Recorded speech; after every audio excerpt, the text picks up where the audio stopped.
أعوذ بالله من الشيطان الرجيم تلك الدار الآخرة، وہ آخرت کا گھر نہ جانوہا، ہم نے بنایا ہے اسے ان کے لیے، للذین، وہ لوگ جو لا یریدون علوا فی الارض ولا فسادا، جو زمین میں نہ اونچے اونچے ہونا پسند کرتے ہیں اور نہ فساد پھیلاتے ہیں، اور حقیقت یہی ہے کہ بس عاقبۃ للمتقین، عاقبت انتہائی اعلیٰ انجام ہے متقین کے لیے۔ یا ایھا الذین آمنوا اتقوا اللہ ولتنظر نفس ما قدمت لغد واتقوا اللہ، اے ایمان والو اللہ کا تقوی اختیار کرو، اور تم میں سے ہر جی کو یہ دیکھنا چاہیے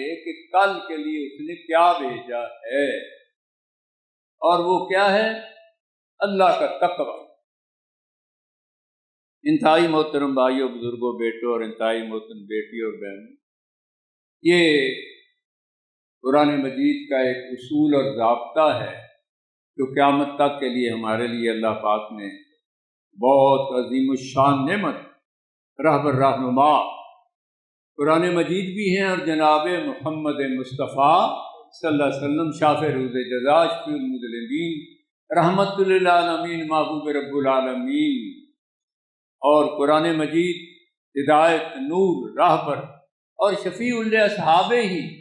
جب شافع اعظم شفاعت فرمائیں گے تو فرمایا قرآن اپنے صاحبوں کو، جنہوں نے قرآن سے چوٹی ڈالی ہوگی، صاحب بنے ہوں گے، ساتھی بنے ہوں گے، تو قرآن مجید اس کی شفاعت کرے گا۔ اللہ مجھے اور آپ کو قرآن مجید کی شفاعت نصیب فرمائے۔ جنازے میں گئے، اب وہاں بیٹھے لوگ جیسے ہوتا ہے سگریٹیں پی رہے ہیں، گپیں مار رہے ہیں، پروگرام ہو رہے ہیں، یہاں تک کہ قبرستان گئے تو وہاں پر بھی یہی کچھ ہو رہا ہے، بات چیت، گفتگو، سودے ہو رہے ہیں۔ یہ صورتحال دیکھ کر بتاتے ہیں کہ انہیں اس بات کا خیال آیا کہ وہ جو ایک پیام تھا اس کو بھی سنانا چاہیے۔ یہ تو عام جنازوں کی بات ہے۔ بتانے والے نے بتایا کہ مکہ مکرمہ میں جا کے ہوٹل میں سگریٹیں پھونکتا ہے، سودے کر رہا ہے، اور مسجد حرام میں بیت اللہ میں نہیں جاتا ہے۔ کیا کس لیے ہے؟ انہوں نے کہا زیارتوں کے لیے گیا ہے، جا کے مسجد حرام میں، اور تم سودوں کی بات کرو۔ تو دنیا ہماری آج محور مرکز بن گئی، حالانکہ دنیا تو وقتی عارضی طور پر تیاری کا موقع ہے۔ سیدنا عمر بن عبدالعزیز رحمۃ اللہ علیہ پہلے گورنر تھے، پھر امیر المومنین بنے، تو قبرستان میں جب ایک عزیز کے جنازے میں شامل ہوئے تو آپ نے ارشاد فرمایا کہ لوگوں، مجھے قبر سے یوں محسوس ہوتا ہے کہ آواز آ رہی ہے، بتاؤں وہ کیا کہتی ہے؟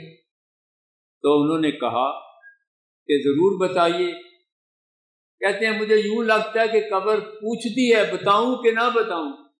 تو پھر انہوں نے اظہار کیا کہ تمہارے پیاروں کے ساتھ میں نے کیا سلوک کیا، کفن پھاڑ ڈالے، بدن ریزہ ریزہ ہو گئے، خون چوس لیا، گوشت کھا لیا، ہڈیاں، سب کچھ علیحدہ علیحدہ، اس کی تفصیل کی ضرورت نہیں۔ وہ حضرات جو دیکھتے رہتے ہیں کہ ماں باپ سے جدا ہو کے لاکھوں لوگوں کو جو کچھ دکھایا تھا، اس کے بعد اس کی لاش 8-9 مہینے کے بعد وہاں سب کچھ بدبو بدترین وہ صورتحال تھی، بس وہی نقشہ تھا کہ بدن چاٹ لیے اور جوڑوں ہڈیوں کو کھوکھلا کر لیا بڑے بڑے پلنگوں پر، اور اہل خانہ کے ساتھ، اور خوشبوئیں، اور وہ جو نظام تھا۔ اب ان سے پوچھو ٹیکس دا لیولر کہ یہاں آ کے فقیر بھی اور اربوں پتی صدر وزیر بھی، وہ سارے کے سارے مٹی کے نیچے کس حال میں ہیں، خوبصورت چہروں کا حال کہ وہاں پر کیا بنا ہوا ہے۔ سارا جوبن اجڑ گیا، گردنیں ٹوٹ گئیں، اور اعضاء ریزہ ریزہ ہو گئے، ان کے غلام اور طاقتیں اور وہ سارا کچھ، ان کے لیے کسی نے کوئی بستر نہیں دکھایا۔ ہاں ہاں، یہ خبر دی سیدنا محمد صلی اللہ علیہ وسلم نے کہ جب مومن قبر میں جاتا ہے تو وہاں اس کے اعمال، نماز، روزہ، صدقہ، قرآن مجید، وہ چاروں طرف سے اس کے اوپر سوال جواب ہوتے ہیں، کامیاب ہو گیا۔ ایک حسین بستر لے کے آتا ہے بڑا زبردست اور بچھا دیتا ہے کہ آرام فرمائیے۔ یہ اس کا ترجمہ ہے جو جناب محمد صلی اللہ علیہ وسلم نے فرمایا کہ یہ مومن کی قبر روضۃ من ریاض الجنہ، جنت کے باغوں میں سے باغ ہے۔ آپ کون ہیں؟ یہ میں وہ قرآن مجید ہوں۔ جب راتوں کو لوگ سوتے تھے تو میرے ساتھ لو لگا کے اللہ سے ہم کلام ہوتا تھا اور اللہ کا کلام تیری زبان پر جاری ہوتا تھا، تو جہاں تک اس کی نظر ہے وہاں تک اس کو جنت کے نظارے ہوتے ہیں، اور پھر اس کا تعلق وہ اللہ میں اور آپ کو بھی نصیب فرمائے۔ تو یہ دنیا جس نے دھوکے میں ڈالا ہوا ہے، اس میں سوچنے کی بات ہے کہ ہماری تیاری کیا ہے۔ آپ کے سامنے ہے انیز میں، اور کہاں کہاں کس طرح 18-19 کے سارے اچانک ہی چلے گئے۔ اب جن حالوں میں وہ تھے اسی حال میں چلے گئے ہیں، لیکن جو زندگی گزری ہے اس کے مطابق اگلا قبر کا جو معاملہ ہے، جب تک کہ قیامت آئے گی تو اس وقت تک وہ کیا صورتحال ہے، اللہ ان سب کی بخشش فرمائے۔ یہ سارا بتا کے فرمانے لگے کہ مجھے اس بات کا پتہ نہیں ہے کہ جب ملک الموت آئے گا تو میرے لیے کیا پیغام لے کے آئے گا۔ یہی دعا کیا کرتے ہیں کہ اللہ تیرا فرشتہ جب آئے، تیرا سلام لائے، جنت کا پیام لائے، اور موت کی بیہوشیوں میں کلمہ لا الہ الا اللہ محمد رسول اللہ نصیب فرما دے۔ یا ایتھا النفس المطمئنہ والا پیغام آئے کہ آپ ہم سے راضی ہوں اور ہم آپ سے راضی ہوں۔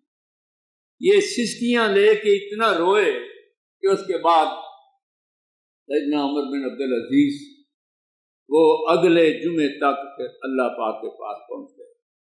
تو اللہ یہ فرماتے ہیں کہ بندے اپنے لیے تیاری کر لے کہ جو کچھ تیرے ساتھ ہے وہ وہی ہے جو آج کما رہا ہے، اور اس کمائی کو تم نے ساتھ لے کے جانا ہے۔ ہماری جو زندگی گزر رہی ہے اس کے حوالے سے ربیع الاول ہے، اپنے اختتام تک پہنچ رہا ہے۔ بہار میں بہار پر بہار آئی تھی جب جناب محمد الرسول اللہ صلی اللہ علیہ وسلم تشریف لائے تھے۔ سوال یہ ہے کہ آپ کی سیرت طیبہ کے اندر ہمیں جو حکم دیا گیا ہے وہ یہ ہے کہ ہم نے اطاعت کرنی، ہم نے آپ کا اتباع کرنا ہے۔ تو ہماری جو عقیدت ہوتی ہے اس کے لیے جو کچھ ہے وہ آپ کے سامنے ہے، جھنڈیاں اور جھنڈے، آنکھوں کے اندر ایمان کا سرما ہو، سینے کے اندر ایمان کا جھنڈا ہو، اور اب وہ نعوذ باللہ من ذالک ہو رہے ہیں اور کیا کہتا ہے جو کچھ بھی ہوتا ہے۔ تو سب سے پہلے آپ نے جو کچھ عمل دکھایا تھا کہ سوموار کو روزہ رکھا کہ میرا برتھ ڈے ہے اور میں چاہتا ہوں کہ اس کا شکرانہ، دن پیدائش کا، یہ مشکل آپ کا عمل تھا۔ اسی طرح جمعرات کو اعمال جاتے ہیں اللہ کے پاس تو جمعرات کا بھی روزہ رکھتے تھے، اور محرم میں اس کے علاوہ ذی الحجہ کے کون سا دن، کون سا ہفتہ، کون سا مہینہ اور کیسے وہ زندگی تھی، اس میں ہم دیکھیں کہ ہمارا عمل اس سلسلے میں کیا ہے۔ آپ کے پاس جب کوئی آتا تھا، اس میں یہ بات مد نظر رہے کہ سائل کی تشریح اور تفسیر جو قرآن میں بیان کی حدیث شریف میں وہ اور ہے، اور بھکاری بھیک منگے وہ نوعیت اور ہے، ان کے لیے اور پیغام ہے۔ اور آپ نے پھر خالی نہیں لوٹایا تھا، کیونکہ وہ سائل آتا ہی وہی تھا جو سمجھتا تھا کہ مجھے اب اس کے سوا کوئی چارہ کار نہیں، تو سب کچھ بندوں کے اوپر آپ نے لٹا دیا۔ پھر نماز کے بارے میں ہمیں 5 کا تحفہ ملا۔ آپ اشراق، چاشت، اوابین اور تہجد فرض تھی، 9-10 نمازیں آپ امت کے لیے راتوں کو اٹھ کے روتے تھے۔ تو ذکر اللہ کی یہ کیفیت تھی کہ کان یذکر اللہ علی کل احیان ہی، اٹھتے بیٹھتے چلتے پھرتے، اٹھے تو اللہ اکبر، بیٹھے تو سبحان اللہ، اوپر چڑھتے اترتے کھاتے پیتے، یہ سارا کچھ۔ تو ہمارے اعمال میں یہ چیز کہاں تک ہے، یہ سوچنے کی بات ہے۔ سیدنا علی رضی اللہ تعالیٰ عنہ داماد ہیں، آپ کے حالات کے مطابق ان سے بڑھ کر، اور سیدنا ابو بکر صدیق اکبر رضی اللہ تعالیٰ عنہ جن کی بیٹی ہماری مومنوں کی ماں سیدہ عائشہ صدیقہ طاہرہ مطہرہ رضی اللہ تعالیٰ عنہا، ان سے بڑھ کر اور کون اعلیٰ ہو سکتا ہے؟ تو انہوں نے گواہی دی، جس کی گواہی خود اللہ نے بھی دی، وَإِنَّكَ لَعَلَىٰ خُلُقٍ عَظِيمٍ۔ تو برا کلمہ نہیں نکالنا، عیب نہیں ڈھونڈتے تھے، اور ہنس مکتے طبیعت کے، نرم اخلاق کے، نیک تھے۔ ہم اپنے اپنے رویے دیکھیں کہ کس قسم کے ہیں، تو اس اخلاق طیبہ کو مجھے اور آپ کو، اسی طرح ذکر اللہ کے ساتھ بھی اپنے آپ کو، اور ہمیں 17 رکعتیں فرض ہیں، ان کی پابندی کر کے مومن مسلم بننے کے لیے سکون مہیا کرنی چاہیے۔ جناب محمد صلی اللہ علیہ وسلم کم و بیش 50 سے 60 رکعتیں ادا کیا کرتے تھے۔ یہاں یہ بات بھی محل نظر ہے، میں نے تو نہیں دیکھا، لیکن جو سسٹم چل رہا ہے سوشل میڈیا پر ویڈیو دیکھی گئی ہے، نابینا ہے۔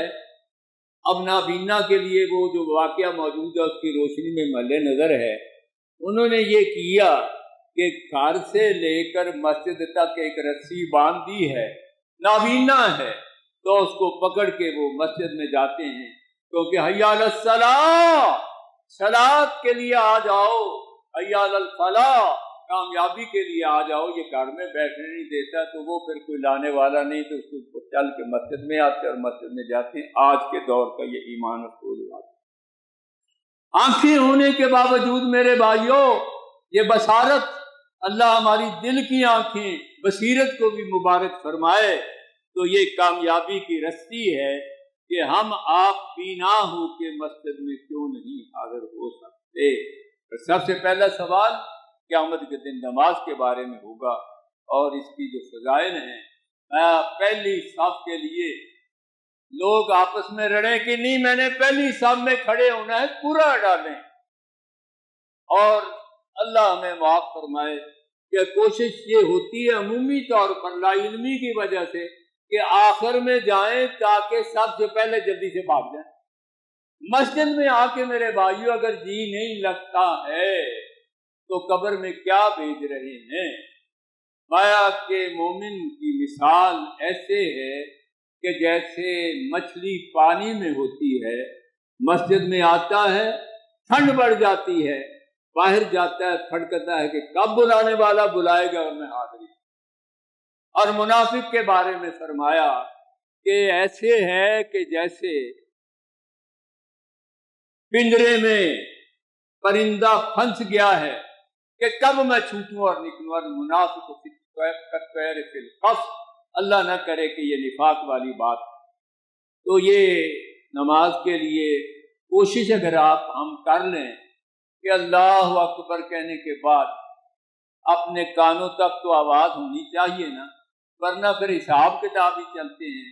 رکوع کے اندر سبحان ربی العظیم، یہ 3 تو علماء نے بتایا تھا کہ کم از کم زیادہ سے زیادہ 3 کی بجائے 5-7 سے گزر کے 10-11 بار امام صاحب کے پیچھے جب ہم نماز پڑھ رہے ہوتے ہیں تو اس وقت پتہ نہیں احباب تسبیح پڑھتے بھی کہ نہیں پڑھتے، کہتے ہیں تو اتنے نہیں جانا، تو تسبیحات پڑھتے سجدے میں بھی اور رکوع میں بھی، اور سمع اللہ لمن حمدہ کے بعد جب اس نے کہا ربنا ولک الحمد حمدا کثیرا طیبا مبارکا فی، آپ نے سنا ہوگا، تو اس وقت پھر آپ نے بعد میں پوچھا کہ یہ کلمات کس نے کہے؟ عرض کیا کہ یا رسول اللہ صلی اللہ علیہ وسلم آپ کے ساتھی نے۔ تو فرمایا کہ 30 فرشتے دیکھے کہ جلدی سے لے کے پہنچے اور بتائیں کہ اللہ اس بندے نے آپ کی حمد اس طرح کی، ہمیں اللہ لمن حمدہ، اللہ اکبر، اللہ نے سن لی تو حمد کرنی چاہیے نا۔ تو یہ چیز پیش نظر رکھے، یہ محبت کا ایک معیار ہے کہ ہم اپنے آپ کو پوچھیں کہ ہم اسی طرح کر رہے ہیں یا نہیں کر رہے۔ تربیت کے حوالے سے کتنی فکر ہے ہمیں اپنے بچوں کی۔ یہ استاد صاحب بتاتے ہیں کہ چھٹی کے بعد ایک بچہ، اب اس کی یہ کیفیت ہے کہ مجھے بتاتا کہ جی فلاں یہ چیز بھول گیا ہے، فلاں یہ بھول گیا ہے۔ تو 2-4 دن میں نے اسے پوچھا کہ بیٹا یہ سب بچے تو چھٹی کرتے بھاگ جاتے ہیں، تو یہ بعد میں؟ اس نے کہا کہ میرے ماں باپ نے میری یہ تربیت کی ہے کہ بیٹا اپنے بھائیوں کا خیال رکھو، ان کی چیزوں کا خیال رکھو، تو اس لیے میں رک جاتا ہوں تاکہ جو کوئی بھائی چیز بھول گیا ہے تو پھر وہ چیز محفوظ کر لی جائے۔ ایک دوسرے کا خیال، یہ ہمدردی ہے جس کی ضرورت ہے۔ تو بچوں کو یہ بتایا جائے، کئی بچے دوسروں کی چیزوں کو خراب کرتے ہیں، مومن خرابی کرنے والا نہیں ہوتا نعوذ باللہ من ذالک، اور چلتے پھرتے بھی بعض دفعہ مذاق کرتا ہے لیکن دوسرا کرے تو مارنے کے لیے تل جاتا ہے۔ سوال یہ ہے کہ تیرا حق کیا ہے کہ تو اچھا مذاق کرے، اور اگر تو کر سکتا ہے تو دل لگی کے لیے اور بات ہے، یہ بھی ایک طریقہ ہے جناب محمد رسول اللہ صلی اللہ علیہ وسلم۔ تو یہ ماں باپ کا ایک بہت اچھا یہ پیغام ہے کہ دنیا کا سب سے پہلا وائرلیس سیٹ یہ ابھی چلا ہے ہمارے سامنے سارا کچھ، وہ ایسا ہے کہ اس کے لیے چارجنے کی ضرورت نہیں، 24 گھنٹے آن ہے اور ایک نظام کے تحت وہ چل رہا ہے، اور اس کا نام ہے دعا۔ جب جس وقت جہاں جس حال میں بھی ہے وہ اللہ حاجت روا مشکل کشا، آپ آن لائن ہو تو وہ آن لائن ہے، آپ کی گڑائیں بن مانگے دینے والا، کیا کیا نعمتیں ہیں۔ فَبِأَيِّ آلَاءِ رَبِّكُمَا تُكَذِّبَانِ، یہ محل نظر ہے، رات کا وقت ہو، دن کا وقت ہو، اندھیرا ہو، آپ جب بھی آن ہوں گے تو وہ آن تو ہے ہی۔ اور اللہ ہمارے علماء کی قبروں کو منور فرمائے، جو چلے گئے ہیں اور جو موجود ہیں، اللہ ان کی زندگیوں میں صحت کاملہ شفائے عاجلہ کے ساتھ۔ ارے بھائی حافظ محمد ایوب صاحب ہم ان میں شامل ہیں جو میرے جیسا خادم بھی، مولانا عائش محمد صاحب یہاں آیا کرتے تھے، اللہ ان کی قبر منور فرمائے۔ ابھی تازہ صوفی عتیق اللہ صاحب رحمۃ اللہ علیہ، اللہ پاک نے ان کو چن لیا، ہم ان کے جنازے میں شرکت کی سعادت حاصل ہوئی۔ مولانا عائش محمد صاحب باہر کھڑے ہو کے دعائیں کر رہے ہیں آن لائن، صوفی عتیق اللہ صاحب اندر گئے، سلام کیا، جی میں آپ کو قرآن سنانا چاہتا ہوں۔ کہا مولوی جا کے تو مسیطہ چکارے گئے تھے، کدھر آ گئے؟ انہوں نے فرمایا کہ آپ بھی سن لیں، پیچھے پاور پوشنگ دعا اللہ کے ساتھ کنیکشن انہوں نے کیا ہوا ہے۔ اچھا سنا، اور جب اس اللہ کے ولی نے سنایا بالکل سادہ زبان کے اندر، تو وہ رو رہے تھے اسکیاں لے لے کے کہ وہ پیام ان کو سناتا کوئی نہیں۔ وہ کہتے ہیں ساڑی نماز بھی یہ ہوئی ہے جڑی ڈیوٹی لگیا، تو وہ تو سارے ڈیوٹیاں دے رہے ہیں، اگر اللہ کے پکار پر بھی نہیں ایک بندہ آتا تو اس سے بڑی پھر بدقسمتی اور کیا ہوتا۔ تو انتہائی محترم بھائیوں، بزرگوں اور دوستوں، یہ پیغام ہے قرآن مجید کا، اور یہ پیغام ہے جناب محمد الرسول اللہ صلی اللہ علیہ وسلم کا۔ بات وہی ہے کہ یہ وقتی ہے، کوئی پتہ نہیں کس وقت لاکھوں کروڑوں کے مالک، ایک مولوی ابراہیم صاحب تھے ماشاءاللہ بہت کہتے تھے، تو وہ جب یہ بیان کرتے کہ وہ جو کروڑوں کے مالک تھے، پاکستان کا مطلب کیا، لا الہ الا اللہ کے حوالے سے جب ان کو سازش کے تحت وہاں سے نکلنا پڑا تو پھر وہ آئے اربوں پتی خربوں پتی، تو کیا کرتے تھے کہ کھڑے ہو کے چولی پھیلا کے، دوسرا جوڑا بھی نہیں تھا تو پھر وہ چاول لائن میں لے کے لیا کرتے تھے، رویا کرتے تھے یہ بات کر۔ آج کتنے ہیں جو گھر سے بے گھر ہو گئے، اور تم ہے یہ مسلمان کیسے ہیں کہ 1 لاکھ روپیہ دے تا تینو کشتی تے پار لاواں گا، اب یہ تیری کشتی تیرے سمیت ڈوب جائے وہ 1 لاکھ روپیہ کہاں جائے گا۔ ہمارا ایک